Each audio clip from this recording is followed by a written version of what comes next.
So really, the seed of the idea was set many years before I actually came to writing the book.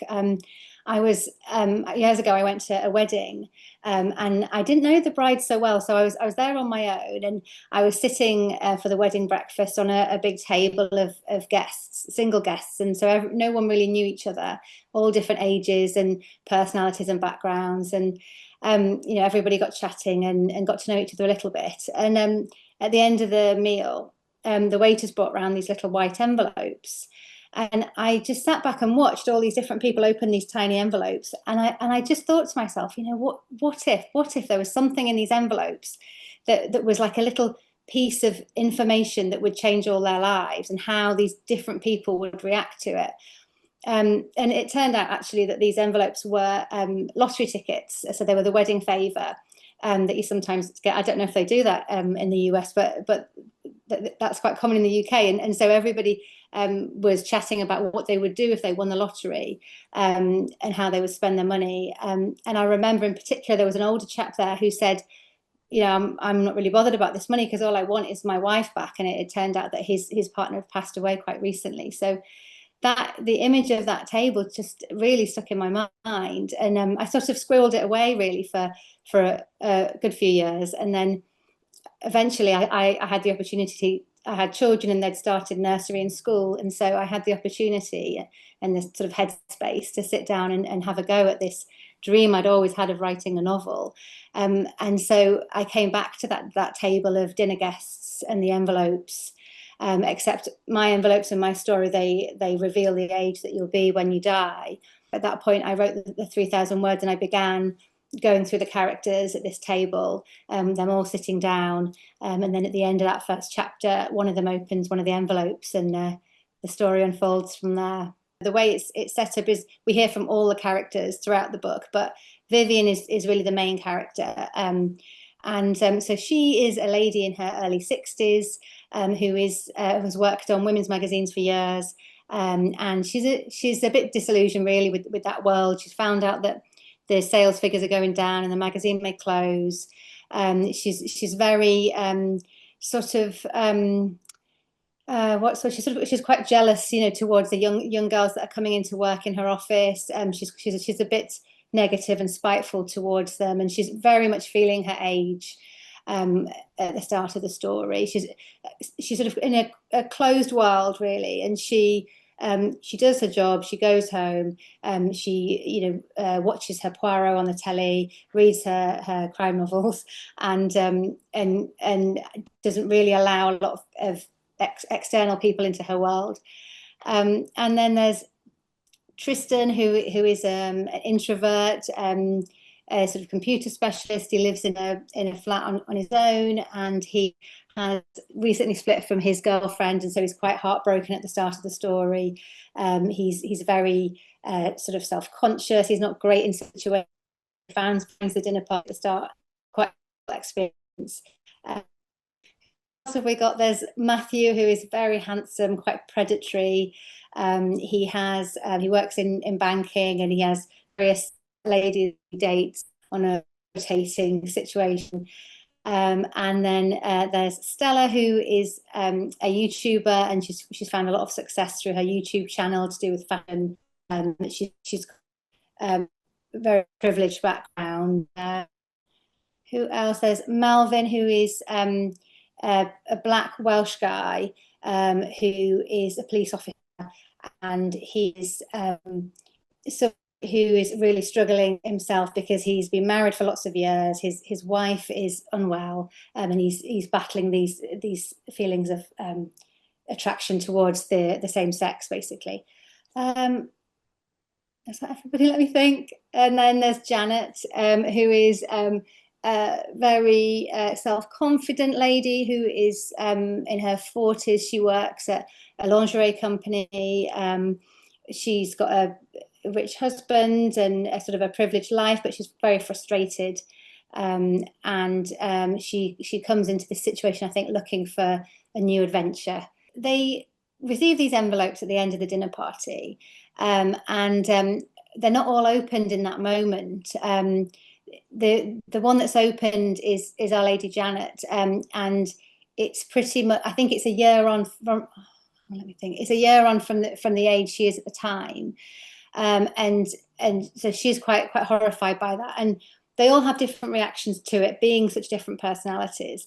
And so Janet is horrified and scared and worried. I mean, there are other people who don't even open their envelopes, and just don't take it seriously at all.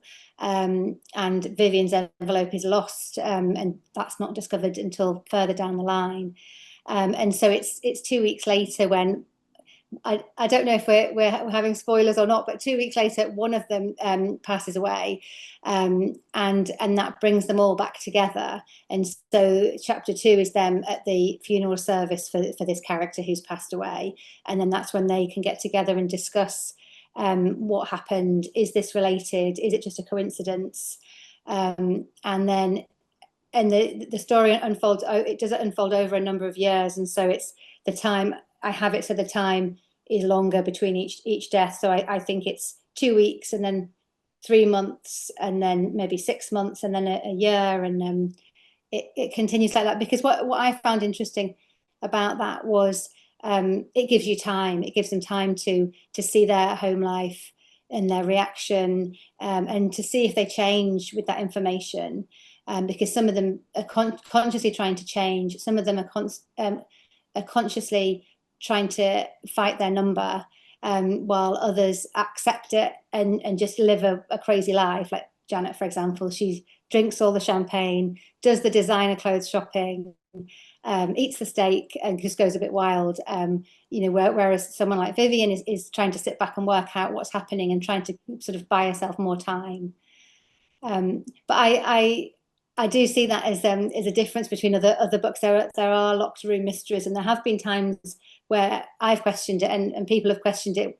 Why did you spread it over so much time? But for me, my interest in telling the story was in the characters and how they developed over time, and so that's why I spread it over a period of years. So the way it's unfolded for me. Is when I came to writing this story, I didn't have the intention of, I'm going to write a murder mystery, or I'm going to write a psych thriller. My motive and my focus on the story was creating these characters, putting them in a situation, and seeing how the very different people would react. And so, what I tried to do is make as possible as believable and as authentic characters who behaved and spoke in authentic ways, and then put them in this situation, and then just sat back and waited to see what happened. So I didn't know, as I was writing it, if it was going to be like a speculative story, or if it was going to be a murder mystery, or what. So what happened was I was writing, and one by one the characters were dying over time, and then there was this one scene I was writing, and it was two characters talking together, and one of them just admitted that he'd killed the others, and that's when I knew it was a murder mystery. I didn't use that scene in the end. It wasn't in the story, but that was important because it told me that it was a murder mystery. I mean, I wanted to leave it as late as possible. To I guess to maintain the suspense, and to keep the reader guessing as to who it would be. And Vivian is the main investigator in this story, the main sleuth, and so she looks at different possibilities. She questions which which of the other guests it might be, but she also looks outside the group. So I tried to sort of keep the readers guessing on where it would, where the killer was, who it was. And so yeah, I really wanted to hold off until really the end to reveal who the killer was, and hopefully it worked okay. I've been reading a few reviews. Some of them, it's like some of them say, oh, I knew from halfway through, and others were more blindsided. But I mean, that's part of the fun of a crime novel, I think. I got to a point where I knew who it was, and then that was the point almost that I would go back and add in the clues and add in the more sleuthing, and so we had Vivian finding little clues. Like she looks closely at the envelopes at one point and sees like a little note that shows where it was printed. So she goes there. There's a glove left, a leather glove left on the crime scene at one point, and so that sort of leads her down one way. It was good fun, and it was an absolute learning curve for me to look at the different clues and red herrings, and try and keep it open for the reader to think, oh, could it be Melvin? Could it be Janet? Um, make them believable really as killers, all the way through until the 11th hour when the actual killer is revealed.